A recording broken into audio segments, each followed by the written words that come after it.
香港好對國家係好啊！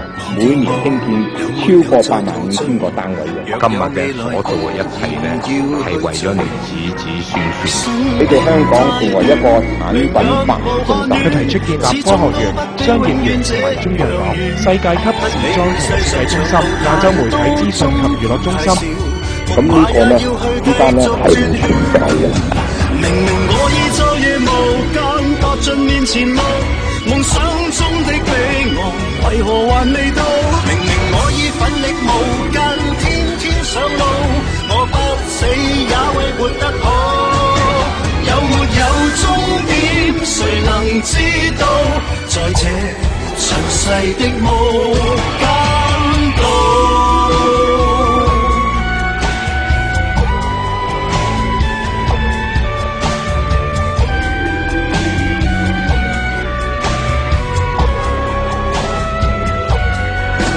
生命太短，明日無限遠，始終都不比永遠這樣遠。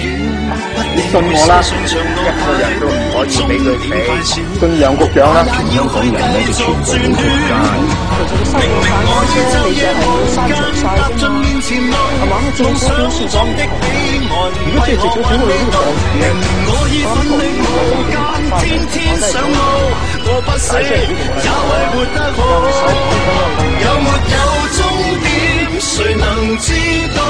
在這詳細的無間道，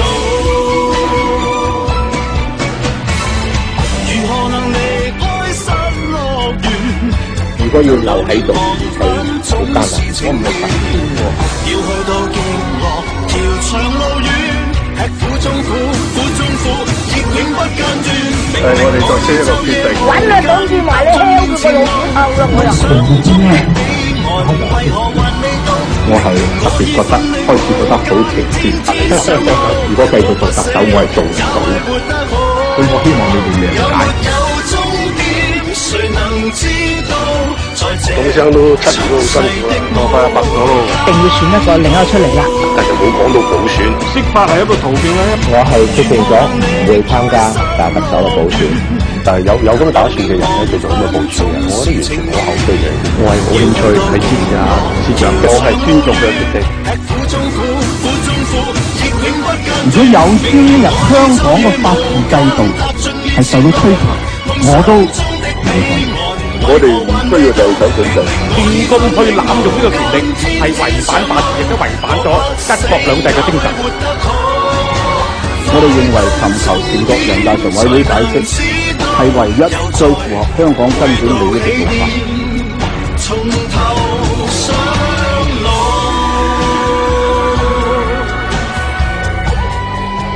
人大常委會進行呢個釋法咧係不可避免。點解法律可以根據人而變嘅？